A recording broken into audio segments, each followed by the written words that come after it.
تو ماہ سیام میں بھوک سے نفس کشی کی مشق کرائی جاتی، خاشاک دبتی ہے بھوک سے۔ رسول کریم نے فرمایا یا معاشر الشباب من استطاع منکم الباء فلیتزوج فانہ اغض للبصر واحسن للفرج فمن لم یستطع فعلیہ بالصوم فانہ لہ وجاء۔ اے جوانوں کے گروہ، تم میں سے جو نکاح کرنے کی طاقت رکھتا ہے وہ دیر نہ کرے، جلدی نکاح کر لے، اور اگر کوئی نکاح کرنے کی فی الحال مالی استطاعت نہیں رکھتا تو وہ کثرت کے ساتھ روزے رکھے، اس لیے کہ روزے شہوات کو توڑتے۔ تو نفس کشی کا بہترین ذریعہ جو ہے وہ بھوک ہے،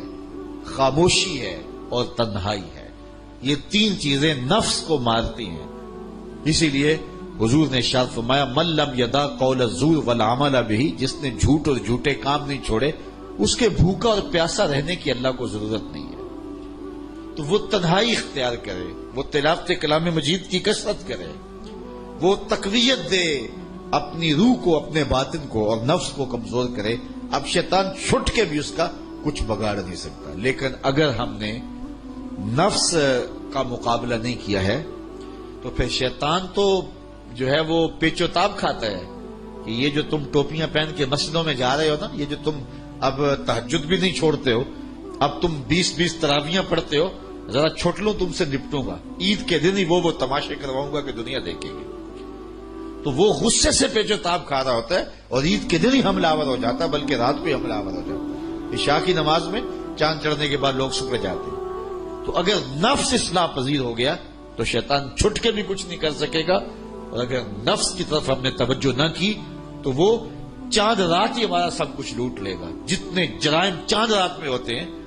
جتنی جیبیں چاند رات میں کٹتی ہیں، جتنی بد نظریاں اور بد نگاہیاں چاند رات میں ہوتی ہیں، تو اتنا پورے سال نہیں ہوتی ہیں۔ تو وہ بدلہ لیتا ہے، وہ غصے سے پیچ و تاب جکڑا ہوا کھا رہا ہوتا ہے، میں چھوٹ لوں تمہارے ساتھ نپٹوں گا، اور پھر وہ متحرک اور فعال ہو کے انسانوں کی زندگی کی کمائی لوٹتا ہے اور ان کو پھر وہیں لا کے کھڑا کر دیتا ہے۔ اللہ تعالیٰ نے قرآن مجید میں اس عورت کی مثال بیان کی کہ جو ساری رات سود کاٹتی رہتی ہے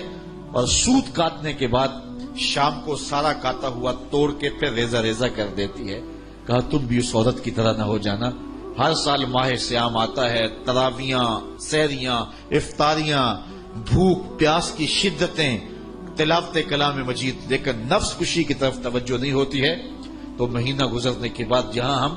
ماہ سیام سے پہلے کھڑے ہوتے ہیں وہیں ہم دوبارہ کھڑے ہو جاتے ہیں آ کے۔ تو اس پر ہمیں غور کرنا چاہیے۔ اللہ نے زندگی میں ایک مرتبہ میں پھر موقع اس ماہ نور کا دیا ہے، ماہ سیام کا دیا ہے، تو اس ڈھب سے، اس طریقے سے گزاریں کہ ماہ سیام گزرنے کے بعد ہمارا اندر ستھرا ہو چکا ہو، نفس ہمارے قبضے میں آ چکا ہو، باطن کی صفائی ہو چکی ہو، من کے اندر جو ہے وہ چراغاں ہو چکا ہو، اور ہم بدلے بدلے ہوں، ہم جو ہے وہ نور نور ہوں، ہم روشن روشن ہوں، ہم اجلے اجلے ہوں، ہماری زنگ اتر چکے ہوں اور معرفت کا رنگ چڑھ چکا ہو۔ یہ تب ہے کہ اگر ہم اپنے نفس کو مارنے کی کوشش کریں گے۔ حضور نبی رحمت صلی اللہ علیہ وسلم کے کچھ فرامین سن لیجئے۔ ارشاد فرمایا، حضرت ابو ہریرہ رضی اللہ تعالیٰ عنہ سے مروی ہے، اذا دخل رمضان فتحت ابواب السماء وفی روایت فتحت ابواب الجنہ وغلقت ابواب جہنم وسلسلت الشیاطین وفی روایت فتحت ابواب الرحمہ۔ حضور نے ارشاد فرمایا جب ماہ سیام آتا ہے تو آسمان کے دروازے کھول دیے جاتے ہیں، اور ایک روایت میں ہے کہ جنت کے دروازے کھول دیے جاتے ہیں اور جہنم کے دروازے بند کر دیے جاتے ہیں اور شیاطین جکڑ دیے جاتے ہیں، اور ایک روایت کے لفظ یہ ہیں فتحت ابواب الرحمہ، اللہ رحمت کے دروازے کشادہ کر دیتا ہے۔ حضرت سہل بن سعد رضی اللہ تعالیٰ عنہ روایت کرتے ہیں، قال قال رسول اللہ صلی اللہ علیہ وسلم فی الجنت ثمانیۃ ابواب منہا باب یسمى الریان لا يدخلہ الا الصائمون۔ حضور نے ارشاد فرمایا جنت میں 8 دروازے ہیں، ان میں سے ایک باب کا نام باب ریان ہے جو صرف روزہ داروں کے لیے مخصوص ہے، اس سے صرف روزہ دار ہی داخل ہوں گے۔ حضرت ابو ہریرہ رضی اللہ تعالیٰ عنہ سے مروی حضور کا یہ فرمان بھی سنیے جو صحیح بخاری مسلم میں ہے، من صام رمضان ایمانا و احتسابا غفر له ما تقدم من ذنبہ، جو محاسبہ نفس کے ساتھ، جو ابھی میں نے عرض کیا، اور ایمان کے ساتھ روزے رکھتا ہے، اللہ تعالیٰ اس کے پچھلے سارے گناہ معاف فرماتا ہے، اس کے دامن پہ گناہ کا ایک دھبا بھی باقی نہیں رہتا۔ یہ کرم نوازیاں ہیں۔ حضور علیہ الصلوۃ والسلام ماہ سیام سے قبل خطبہ دیا کرتے تھے صحابہ کو، اور ماہ سیام کا استقبالیہ خطبہ دے کے ان کو ماہ سیام کو کیسے گزارنا ہے اس کی تعلیم دیا کرتے تھے۔ آج یہ خطبہ جو حضور نے ارشاد فرمایا وہ آپ کے سامنے رکھوں۔ حضرت سلمان فارسی رضی اللہ تعالی عنہ سے مروی ہے۔ ویسے تو یہ 29 رمضان کا خطبہ ہے،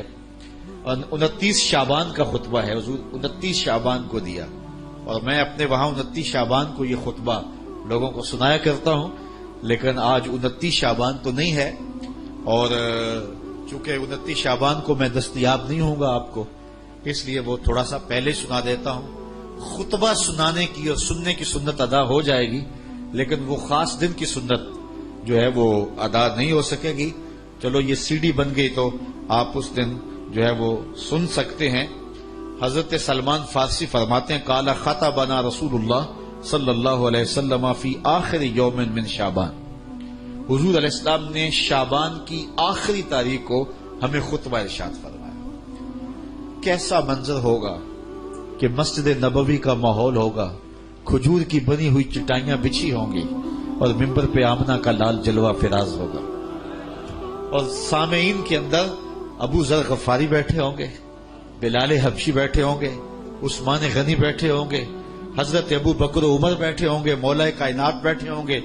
حضرت کعب بیٹھے ہوں گے۔ کیسے جگمگ جگمگ تاروں میں مہتاب کا عالم کیا ہوگا، کیسے منظر ہوں گے۔ حضور علیہ السلام نے خطبہ ارشاد کیا، ماحول تھا مسجد نبوی کا، حضور نے خطبہ ارشاد کیا، فقال یا ایھا الناس، کہا ہے لوگو، قد اظلکم شہر عظیم شہر مبارک شہر فیہ لیلۃ خیر من الف شہر۔ حضور نے ارشاد فرمایا لوگو، تمہارے اوپر ایک مہینہ جلوہ فراز ہو رہا ہے جو بہت بڑا مہینہ ہے، بڑا عظیم مہینہ ہے، جو مبارک مہینہ ہے، وہ ایسا مہینہ ہے جس کے دامن میں ایک رات ایسی ہے جو 1000 مہینے سے بہتر ہے۔ جعل اللہ صیامہ فریدہ، اللہ نے اس مہینے کے روزے کو فرض بنایا، وقیام لیلۃ تطوعا، اور اس کی رات کے قیام کو نفل بنایا، من تقرب فیہ بخصلۃ من الخیر کان کمن ادى فریضۃ فیما سواہ، اور جس نے کوئی اس مہینے میں بھلائی کی تو وہ ایسے ہے کہ جس طرح اس نے فریضہ ادا کیا۔ اگر کسی نے نفل ادا کیا تو ایسے ہے جس طرح اس نے فرض ادا کیا۔ ومن ادى فریضۃ فیہ کان کمن ادى 70 فریضۃ فیما سواہ، اور جس نے اس مہینے میں ایک فرض ادا کیا اللہ تعالیٰ اس کو 70 فرضوں کا ثواب عطا، وہ ایسا ہے جس طرح اس نے 70 فرائض ادا کیے۔ وہو شہر الصبر، وہ صبر کا مہینہ ہے، والصبر ثوابہ الجنہ، اور صبر کا ثواب جنت ہے۔ وشہر المواسات، ایک دوسرے سے پیار کرنے کا، ہمدردی کرنے کا مہینہ ہے، دکھ بانٹنے کا مہینہ ہے، لوگوں سے محبت کرنے کا مہینہ ہے۔ وشہر یزاد فیہ رزق المومن، یہ وہ بابرکت مہینہ ہے جس میں مومن کا رزق بڑھا دیا جاتا ہے۔ من فطر فیہ صائمہ، جس نے اس مہینے کے اندر افطار کروایا کسی شخص کو، روزہ دار کو، کان لہ مغفرۃ لذنوبہ، اللہ تعالیٰ اس کے گناہ معاف فرما دے گا اور اس کو جہنم کی آگ سے آزاد کر دے گا۔ وکان لہ مثل اجرہ، اور روزہ رکھنے والے کو جتنا اجر ملا، روزہ افطار کروانے والے کو بھی اتنا ہی اجر دیا جائے گا۔ من غیر ان ینتقص من اجرہ شیئا، روزہ رکھنے والے کے اجر میں کسی کمی کے بغیر، اس کے اجر میں بھی کوئی کمی نہیں ہوگی، اور روزہ افطار کرانے والوں کو بھی پورا پورا اجر دے دیا جائے گا۔ قلنا یا رسول اللہ صلی اللہ علیہ وسلم، صحابہ فرماتے ہیں ہم نے عرض کی اے اللہ کے پیارے حبیب، لیسا کلنا ناجد ما نفطر بہ الصائم، ہم میں سے سارے تو ایسے نہیں ہیں کہ جو روزہ دار کو روزہ افطار کروا سکے، غریب لوگ بھی ہیں، مسکین لوگ بھی ہیں، تو سارے لوگ تو ایسے نہیں ہیں کہ جو روزہ دار کا روزہ افطار کروا سکے۔ تو حضور نے کیا ارشاد فرمایا، سنیے، فقال رسول اللہ صلی اللہ علیہ وسلم یؤتی اللہ ھذا الثواب، اللہ تعالیٰ یہ روزہ افطار کروانے کا ثواب عطا کرتا ہے، من فطر صائما، جو کسی کو افطار کروائے الا مزقۃ لبن، دودھ کے ایک گھونٹ سے، او تمرتن یا ایک کھجور سے، او شربت من ماء یا پانی کے ایک گھونٹ سے۔ لازمی نہیں ہے کہ بہت سموسے پکوڑے بہت کچھ پڑے ہوئے ہوں اور بڑی فرنیاں شرنیاں ہوں، نہیں، اگر صرف ایک گھونٹ پانی کا پلا دیا، ایک لسی کا گھونٹ پلا دیا، ایک کھجور کھلا دی، تو حضور نے ارشاد فرمایا اللہ اس کو بھی پورا روزہ افطار کرنے کا ثواب عطا فرمائے۔ اور آگے فرمایا واشبہ صائمن، اور جس نے سراب ہو کے کھلایا، اس کو صحیح پوری فل افطاری کروائی، تو اس کا اجر کیا؟ سقاہ اللہ من حوضی شربتا لا یظمأ حتی یدخل الجنہ، حضور فرمایا اللہ اس کو حوض کوثر سے جام پلائے گا یہاں تک کہ وہ جنت میں داخل ہو جائے گا، اور جنت میں داخل ہونے تک 50,000 سال کا دن ہوگا، اس کو دوبارہ پیاس بھی نہیں لگے گی۔ جب جام کوثر مل گیا، جس نے ایک گھونٹ میں پی لیا، اس کو پھر پورا حشر کا دن پیاس نہیں لگے گی۔ وَهُوَ شَهْرٌ أَوَّلُهُ رَحْمَةٌ، فرمایا یہ وہ مہینہ ہے جس کا پہلا عشرہ رحمت ہے، وَأَوْسَطُهُ مَغْفِرَةٌ، اور جس کا درمیان والا حصہ مغفرت ہے، وَآخِرُهُ عِتْقٌ مِّنَ النَّارِ، اور آخری عشرہ جہنم سے آزادی کا پروانہ ہے۔ اور آگے ارشاد فرمایا وَمَنْ خَفَّفَ عَنْ مَمْلُوكِهِ فِيهِ، جس نے اپنے مزدور کو، اپنے غلام کو، اپنے ملازم کو، اپنے ماتحت کو آسانی دی، تخفیف دی، نرمی کی، اس سے تھوڑا کام لیا، غفر اللہ لہو وآتقہ من النار، اللہ اس کے گناہ بھی بخش دے گا اور اس کو جہنم کی آگ سے آزادی بھی عطا فرمائے۔